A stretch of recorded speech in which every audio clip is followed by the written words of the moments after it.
I was the last one to know that Vanessa had become a mother. When I arrived at the hospital, I saw her instructing the servants, "Don't spread the news about me giving birth. Otherwise, Benjamin will definitely come back and cause trouble." I had liked her for 10 years, and a year ago I confessed to her. At that time, she said, "When you finish your studies and come back, I'll be with you." I thought it was utterly ridiculous. This time, unlike before, I didn't make a scene, nor did I question her about why she had lied to me. Instead, I got on a plane and left the country again, agreeing to marry the girl who had recently been pursuing me. From then on, I no longer liked Vanessa. Chapter 1. Vanessa blocking the news like this won't help.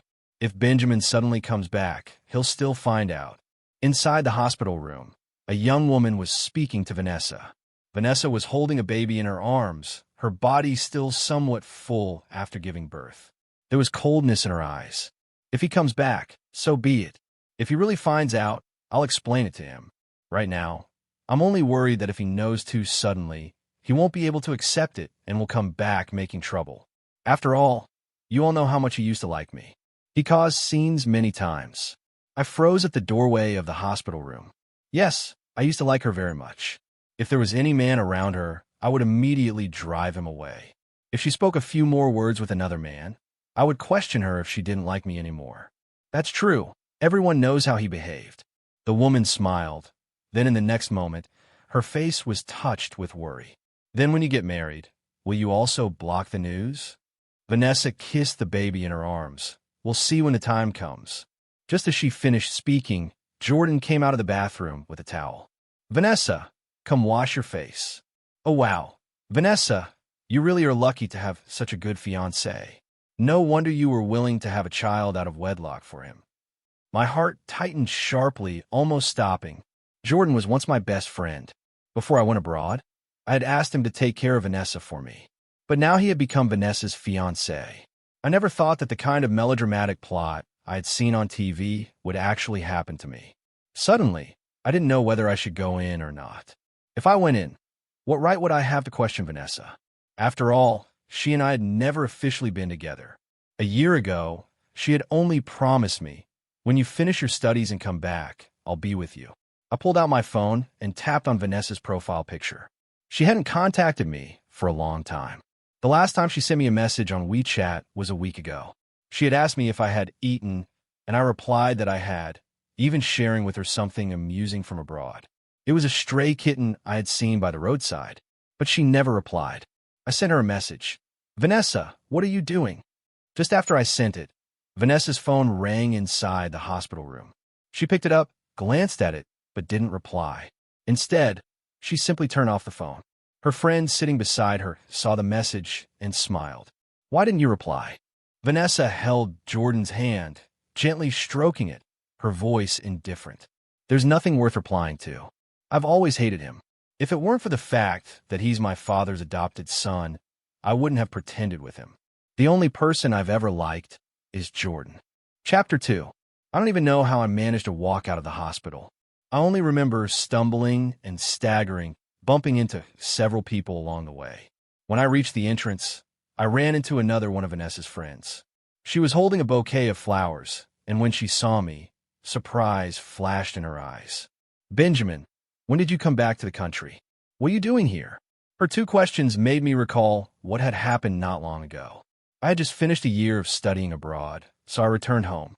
After getting off the plane, I wasn't feeling very well, so I came to the hospital. I never expected such a coincidence, that I would just happen to pass by the ward where Vanessa was staying. I wanted to say something, but I didn't know what to say, so I simply ran away. It wasn't until I got into a cab that I realized a cruel fact. The person I loved no longer belonged to me. She had deceived me, and my best friend had deceived me too. I couldn't understand why. Just then, Vanessa called. "Benjamin, have you come back?" Her voice was as gentle as always. If it weren't for the fact that I had come back this time and witnessed everything with my own eyes, I might still be kept in the dark by her. "Yes, I'm back," I replied softly. "Why didn't you tell me in advance? I could have come and pick you up. My friend just said she ran into you at the hospital. What were you doing there?" "Seeing a doctor. For some reason, I still didn't want to expose her." Maybe deep down, I still had a trace of expectation, hoping she would tell me everything herself. Then let me come find you. I just happened to be near the hospital. Not long after, Vanessa's car stopped steadily in front of me. She had already changed out of her hospital gown and even put on makeup. When she got out of the car and noticed me observing her, she quickly smiled and said, "It's been a whole year since we last met. You still look as handsome as before, but I've gained weight. Benjamin, you won't dislike me, will you?" I didn't rush to respond because I had noticed the tattoo on her collarbone. It was Jordan's initial followed by his birth date. A chill swept over me. A year ago, Vanessa herself had made that promise to me. She had acted like she really liked me, even taking me into her room and kissing my cheek. She had smiled and said, "Benjamin, we grew up together. You should know how I feel about you. Don't worry, I'll wait for you to come back." But now she had deceived me. "No, I won't." When she heard my reply, she let out a sigh of relief. "That's good. Let me take you out for dinner first to welcome you back." Chapter 3. After getting in the car, I noticed a man's shirt in the back seat along with a baby's bottle. That was left behind when my friend and her husband came to visit me last time, Vanessa explained hastily. I remembered what she had just said in the hospital room. I couldn't understand. Why would she say she liked me, yet at the same time be with someone else and even have a child? I didn't say a word, just kept staring out the window. All the way, she kept talking to me, mostly asking how I'd been this past year. I barely listened because I didn't want to hear that. I only wanted to hear her tell me everything herself. Because of my cold, I reached for some tissues to blow my nose. When I opened the car's storage compartment, I saw a box of finely packaged tissues inside. Just as I was about to take one, Vanessa stopped me. "Use the ones in that bag instead. These ones are scented. I remember you liked using scented tissues." I froze. I never liked using scented ones because every time I used them, I would sneeze. She had even seen me sneeze before and said to me, "I'll remember from now on that you can't use scented tissues." I pulled my hand back and stared intently at that beautifully packaged box of tissues. Suddenly, I remembered seeing them online before. They were quite expensive and made especially for babies. So she couldn't bear to let me use them. I found it laughable. "I don't like scented tissues." "What? Didn't you used to like them?" Vanessa still hadn't realized something was wrong. I didn't want to say another word, so I closed my eyes and pretended to sleep. When we got to the restaurant, Vanessa ordered 3 dishes. "Eat more. You just got back. You must be exhausted." I looked at the dishes on the table, unable to start, because every dish had celery in it. I had never liked celery. She had clearly remembered before, I never ate celery, and she would always pick it out for me. But now she didn't notice how I looked. She just kept eating and talking on her own. "By the way, why did you come back now? Didn't you still have time left before graduating?" She had forgotten everything. She had forgotten what I didn't like to eat, forgotten that I couldn't use scented tissues. And now she had also forgotten the promise she once made to me. I picked up a piece of beef with celery and forced myself to eat it. I graduated. Before I could finish speaking, her phone rang loudly on the table. On the screen, the name flashing was "Husband." Panic flickered in her eyes. She quickly grabbed the phone, lowered the volume, and answered. I didn't know what the person on the other end said, but she replied, "I'll be right back." After hanging up, she looked at me and said, "My friend has a problem. I need to go over. Benjamin, could you eat on your own first? Tomorrow I'll hold a proper welcome dinner for you." Before I could respond, she had already picked up her bag and left. Watching her leave, it felt as though my heart had been stabbed with a sharp sword. For the past year, I had counted down every single day, eagerly waiting to return home and be with her. But now everything was gone. Her promise to me had dissolved like foam. Chapter 4. I was adopted by the Sue family when I was 10 years old because my father and Mr. Sue were good friends. When my father was diagnosed with cancer, he entrusted me to Mr. Sue. When I first arrived at the Sue family, everyone except Mr. Sue treated me poorly. Since I was adopted, the maids and even Mrs. Sue felt they didn't need to respect me. I could only live cautiously in the Sue household. At every meal, I didn't dare to eat too much. At school, I had no pocket money and didn't dare to ask for any. I remember once when I hadn't eaten all day, I secretly went to the kitchen at midnight to find something to eat. The maid caught me and scolded me harshly. That was when Vanessa Sue suddenly came home and stood up for me. She said, "Who gave you the courage to treat the young master like this?" That was the first time I saw her. Later, I learned that she was the eldest daughter of the Sue family. She was 6 years older than me and already in high school. After that, she would come home every day. With her around, no one dared to bully me. She always said, "Benjamin, I'll protect you." And then on the day I became an adult, she stumbled drunkenly into my room. She kissed me on her own and said she wanted to be my wife. From then on, I always kept in mind that I would marry her. Just as I was thinking of this, I received a message from Jordan on WeChat. "Have you come back yet? Just so you know, Vanessa and I already have a child. We're getting married next month." Normally, he still pretended to say he was taking good care of Vanessa for me. But in this moment, he didn't bother to act anymore. Chapter 5. If this had been before, I would definitely have gone to make a scene with Vanessa. Because in my heart, I had always remembered what she told me on the day I became an adult. I believed she liked me. Every time I caused trouble afterward, she would no longer get close to the men around her. But this time, I didn't want to make a scene because I just felt so tired. I turned off my phone and found a hotel to stay in. Then I sent a message to a talent scout who had contacted me before. I told him I was willing to become a singer. Back when I was abroad, he had noticed me and kept inviting me to join his company. He said I had great talent for singing and would definitely become popular. But I'd always been preoccupied with Vanessa, so I turned him down. He quickly replied, "You finally came around. So when will you be back?" I thought about it. This time, I had returned very suddenly. Originally, I wanted to give Vanessa a surprise, but instead, she had given me such a huge one first. I had even planned to visit Mr. Sue today, but now I didn't feel like it anymore.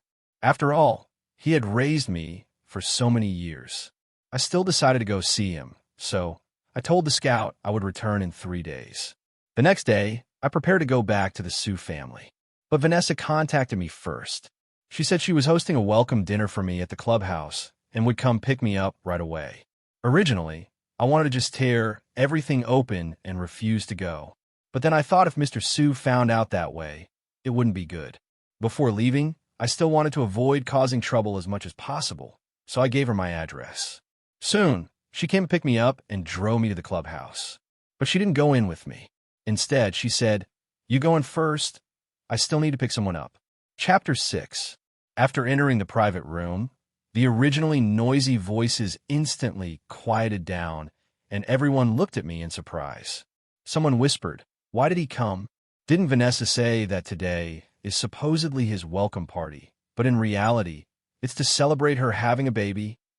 Although their voices were very low, I've always had good hearing, so I heard it clearly. "Benjamin, come sit here." One of my friends suddenly greeted me.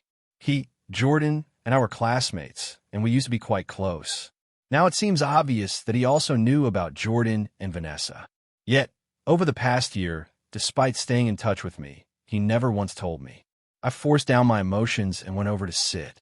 Before long, Vanessa arrived with Jordan following behind her. As soon as they appeared, the atmosphere became lively again. Some gave gifts, some offered flowers. Vanessa quickly said, "Stop giving them to me. You should be giving them to Benjamin. He's the real main character today." The moment she said that, I noticed Jordan glaring at me viciously. Everyone had been keeping things from me, treating me like a fool. Clearly, they all used to be so close to me and even said that Vanessa and I would surely end up together. The emotions in my chest surged, and I stood up and went straight to the restroom.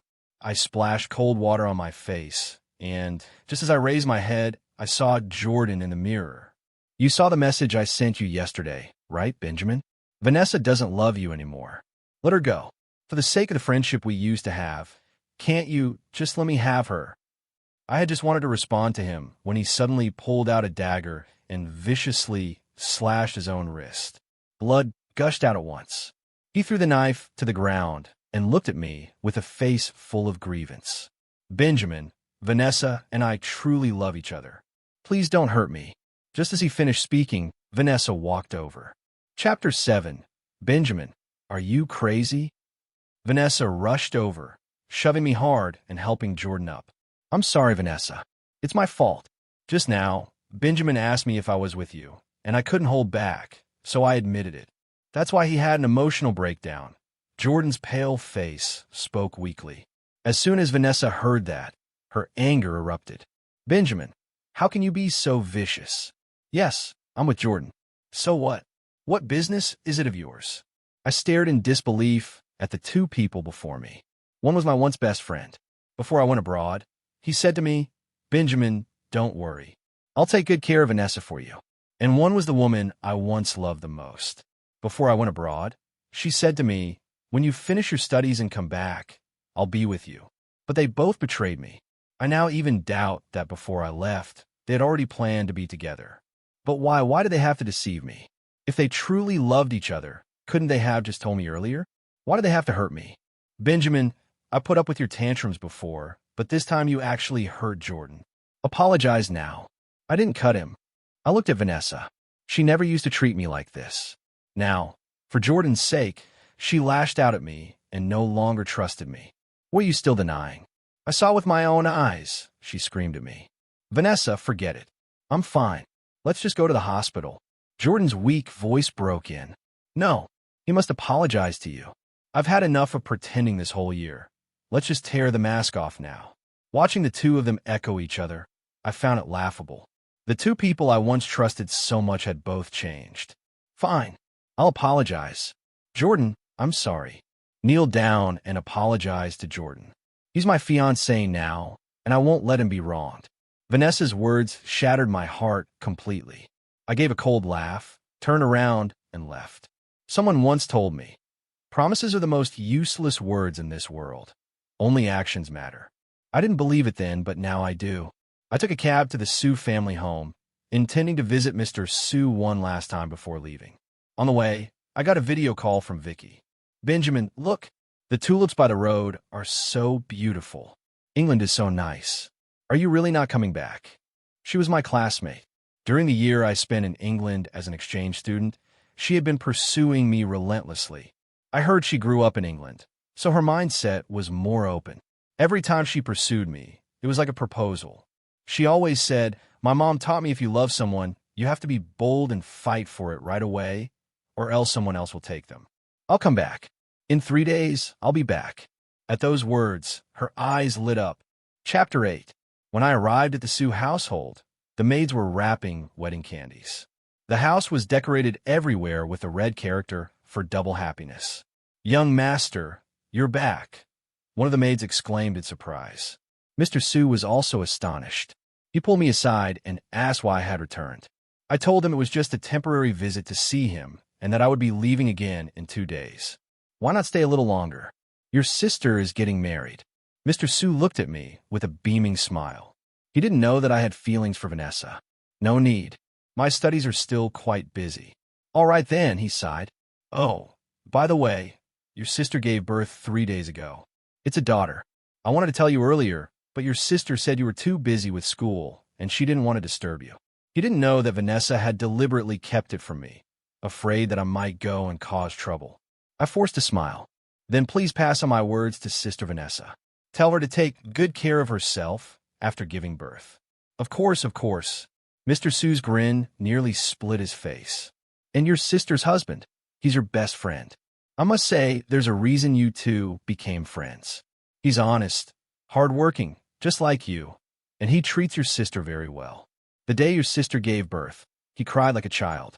That's why your sister is so deeply in love with him. She immediately told me she wanted to marry him.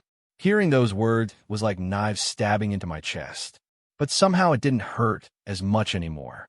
I had loved Vanessa for 10 years. To let her go had taken me less than 10 days.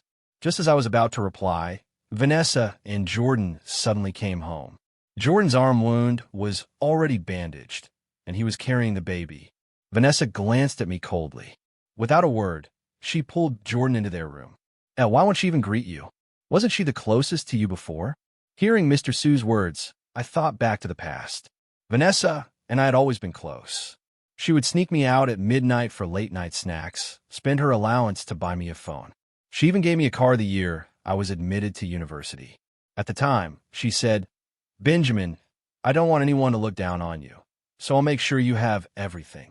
Everything she did for me had clearly shown how much she loved me. So I couldn't understand. Was 1 year apart enough to make her stop loving me?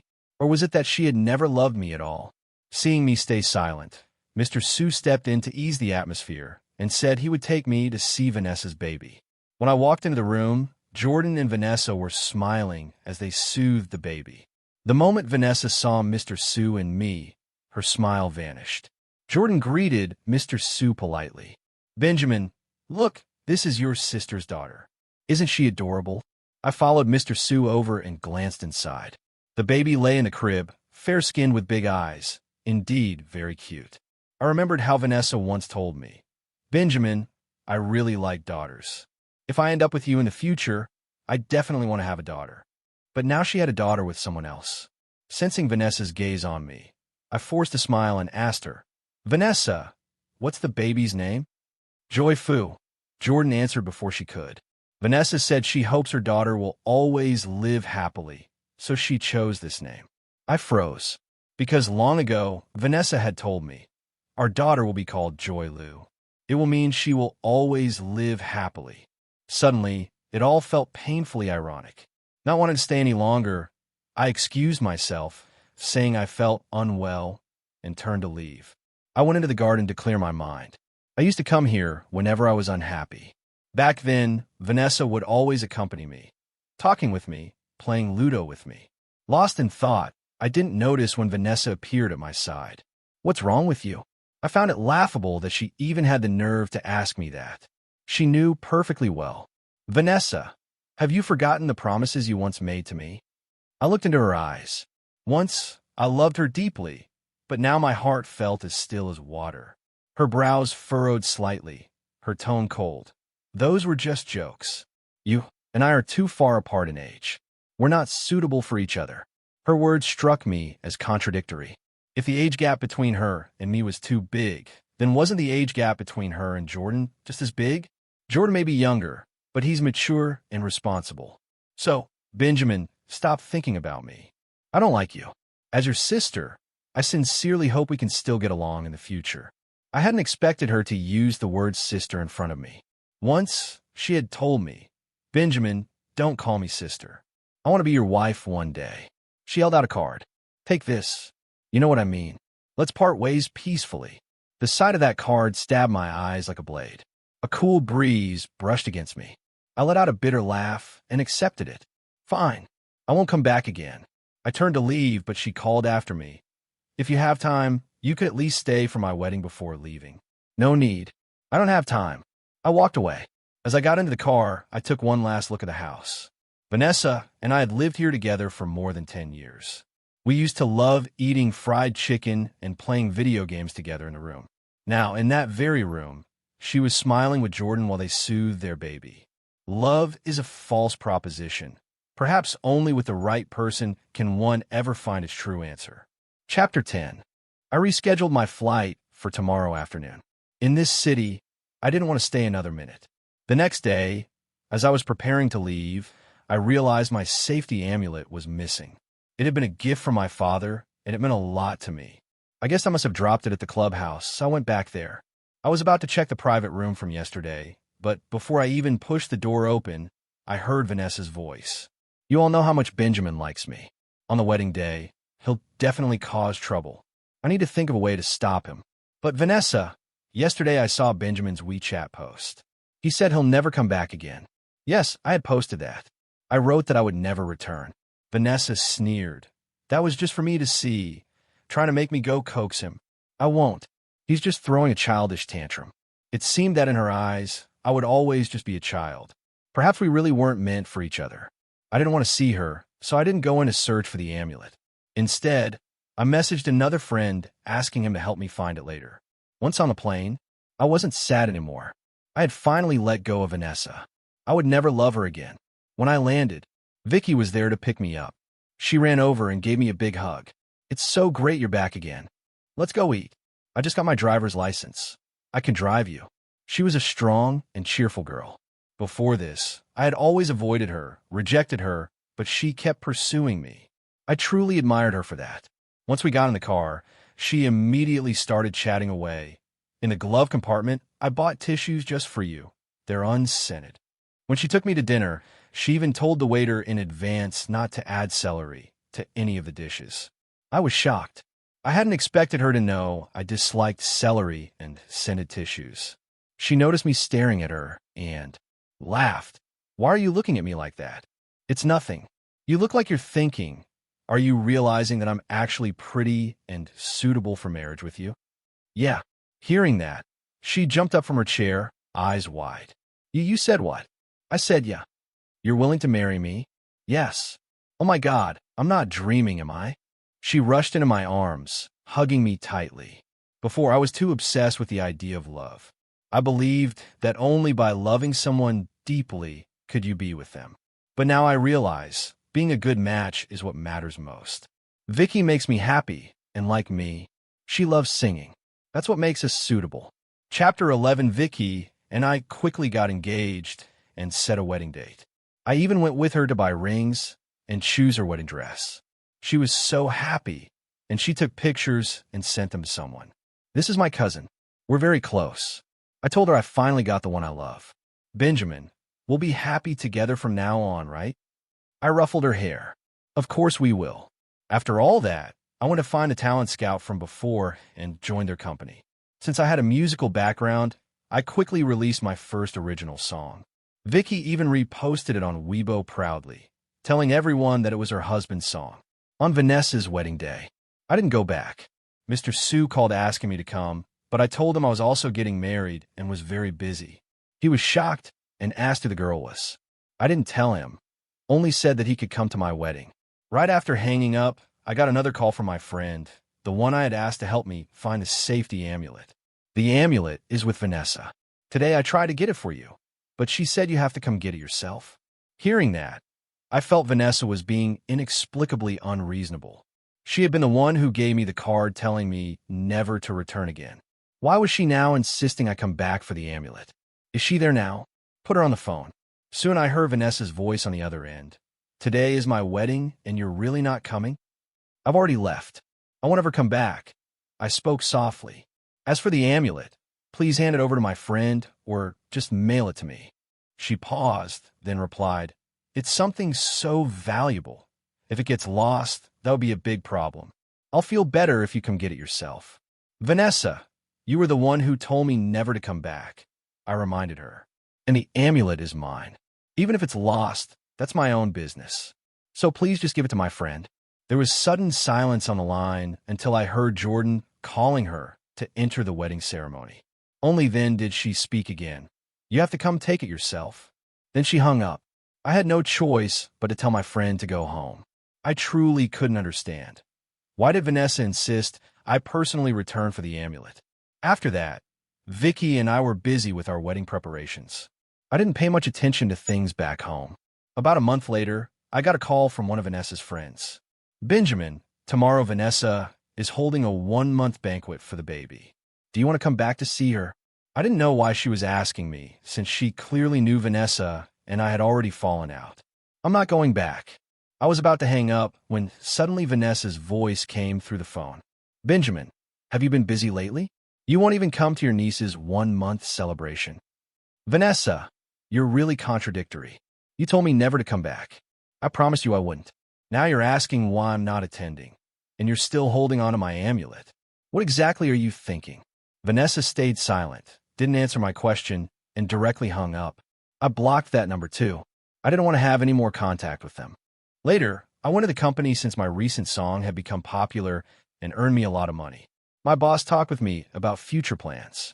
He also said that one of my fans had been silently donating large sums of money to support my music. I didn't know who it was, but I was truly grateful. Then I went home, where Vicky had already prepared dinner for me. Smiling, she said, "Come eat." Oh, in a couple of days, my cousin is coming to visit me. When she does, let's eat out. I nodded and didn't ask further. But when her cousin arrived, I never expected it to be Vanessa. Chapter 13. The moment she saw me. Vanessa froze. I froze too. After a few months, she had gained some weight, probably because she hadn't yet recovered from giving birth. Vanessa, this is the boyfriend I told you about. His name is Benjamin, and I'm about to marry him. Vicky held my arm as she introduced me. With a loud thud, Vanessa's bag slipped to the floor. When did you two meet? Vicky hadn't noticed anything strange yet and smiled. Benjamin and I are classmates. You don't know how hard he was to chase. For a whole year, he never agreed because he said he already liked someone. But luckily, I never gave up, and in the end, he agreed to marry me. Vanessa stared hard at me, but said nothing more. Throughout the entire meal, she stayed silent. Vicky kept putting food into my bowl. In one dish, the waiter had added celery. She immediately frowned. "Waiter," I said, "no celery. My boyfriend doesn't like celery." Hearing that, Vanessa suddenly looked up at me. "Didn't you always eat it before?" I ignored her, only turning to Vicky. "Baby, how did you know I don't like celery?" "Because every time you ate at school, you reminded the staff not to add it. That's how I knew." In truth, Vanessa had known I disliked celery. She had just forgotten. Vanessa fell silent again. I didn't know what she was thinking. Chapter 14. That night, Vicky brought Vanessa to our home. She let her stay in the guest bedroom. Vicky kept chatting to her about our upcoming wedding. Vanessa's expression looked unpleasant. She only said she wanted to rest and went into the room. Only then did I have the chance to ask Vicky, "How come Vanessa is your cousin?" "She always has been. I just grew up abroad, so I never went back much." "Then, you also know about me and her." "Of course I know," she grinned brightly. "Why else do you think I invited her here? I wanted her to see with her own eyes that you're with me now, to make her regret leaving you. Benjamin, you're very important to me. I won't let anyone look down on you. Aren't you afraid something might happen between me and her?" "I'm not afraid. I like you, and I know your personality." Her words warmed my heart, and I hugged her tightly. The next morning, Vicky went out to buy breakfast. Vanessa came into my room. "You're doing this on purpose to get back at me, aren't you?" She sneered. "Benjamin, stop with these little tricks. I won't ever like you again. I don't understand what you're talking about." I looked at her, thinking she was being ridiculous. "Benjamin, you didn't show up at my wedding or at my baby's 1-month celebration. Now you let me find out you're getting married. Isn't it all just to spite me? Well, clever of you. At least now you've learned to try different methods." She laughed while speaking. "But your tricks won't work on me." I suddenly laughed too. "Vanessa, did you take the wrong medicine? Vicky and I truly love each other. Before this, I didn't even know you two were cousins." "You?" Her face instantly darkened. "Benjamin, didn't you used to love me so much? You said it yourself. That was before. I don't love you anymore. By the way, since you're here, give me back my amulet." Her expression stiffened. She pulled it from her bag and tossed it at me. "Fine. If you don't love me anymore, then I don't have to worry about you bothering me." Just as she finished, Vicky returned. Right in front of Vanessa, I handed the amulet to Vicky. "My dad once said when you meet the person you love most, you give this to her. That way both of you will live safely and peacefully." I had once planned to give it to Vanessa. Luckily, I realized in time that she wasn't worth it. Vicky happily accepted it while Vanessa's face turned icy cold. She stood up and left immediately. I thought Vanessa would just leave. But unexpectedly, she came to my company to find me. The first thing she said was, "I'm your fan. I've given a lot of money to support your songs." I never imagined it would be her. But why would she tip me? "Well then, thank you, Vanessa." My words darkened her face. She hesitated for a few seconds before speaking again. "Jordan and I are preparing to divorce. He despises me for losing my figure. But I thought if it were you, you would never dislike me." I looked at her in astonishment. "So why are you telling me this?" She bit her lip and lowered her head. "I just wanted to say, you have a chance now. You don't need to stay mad at me. Break up with Vicky. I'll fulfill the promise I made you before. Let's be together." Hearing this, I wasn't only surprised, I found it laughable. Did she think I was a trash bin? That she could throw me away whenever and then come back to pick me up? "Vanessa, are you joking?" I said with a laugh. "Vicky and I truly love each other. We're about to get married. I don't like you. To me, you're just my sister." Her face grew paler and paler, her fists clenched tightly. "Benjamin, stop pretending. You clearly like me. I did like you in the past, but I don't anymore." "Vanessa," I I sincerely hope you can live well with Jordan. Go back. He's a good man. After saying that, I pushed her out the door. I had loved her for 10 years. Back then, I truly wanted to give her a home and make her my wife. Now, I truly want to stay far away from her. Chapter 16. On the day Vicky and I got married, I sang a newly written song called Eternal Love.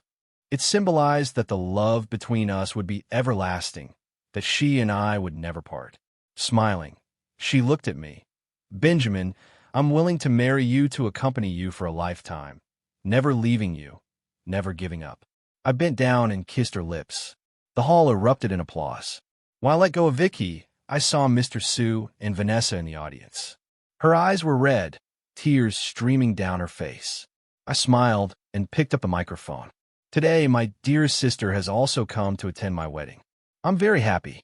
Here, I bless her and her husband with everlasting happiness. At those words, she cried even harder. But I held Vicky's hand tightly and whispered to her, "Wife, I love you." At that moment, I finally felt I was truly happy. Extra Chapter 1. I couldn't believe Benjamin actually married Vicky. He used to like me so much. He once confessed to me in the pouring rain. He said, "Vanessa, I like you. Will you be with me?" Back then, when I looked at his young face, I felt I couldn't be with him. He was my younger brother after all. Later, when he turned 18, I drank too much. My mind was filled with him. I could no longer control my love for him. I went to him and kissed him first. I told him I loved him, but the next day, I regretted it. If others found out I was with my father's adopted son, they would laugh at me. Yet, I couldn't bear to reject Benjamin, so I deliberately told him that once he graduated from college, I would be with him. In his last year of college, I arranged for his teacher to tell him he needed to go abroad as an exchange student. I thought that if I didn't see him anymore, I wouldn't love him anymore. After he left, I got together with Jordan. Jordan was more steady, good to me, and seemed more suitable. I hadn't planned on having his child, but one night when I got drunk, I ended up sleeping with him. I never expected to get pregnant from just once. Part 2. I left the wedding in a daze, breaking down in tears in the bathroom. I slapped myself over and over. I hated myself, hated my weakness, hated that I didn't dare to be with Benjamin. And because of that, now he was married to someone else. He would never belong to me again. Back then, I knew Jordan had hurt himself. I had deliberately lashed out at Benjamin. I wanted him to leave and stop bothering me. But when he really was about to leave, I regretted it. I didn't want him to go, but I also didn't want to break up with Jordan.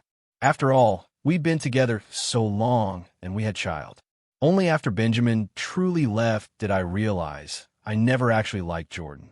The one I liked had always been Benjamin. I deliberately refused to give him back his amulet, deliberately wanted him to come get it himself. I deliberately had my friend call him about the baby's 1-month banquet. I thought he would act the same as before, come to me and cause a scene, say, "You can't be with anyone else. You're mine, Vanessa. Didn't you say you love me?" But he didn't. He only said he was too busy to come back. When I came to England and saw that he and Vicky were getting married, I kept comforting myself, saying he must be doing it to spite me. But he wasn't. He wasn't. Part 3. I went to find Benjamin again and told him all of my thoughts. After listening, he showed no expression. He only said calmly, "It's all in the past." Yes, it was all in the past.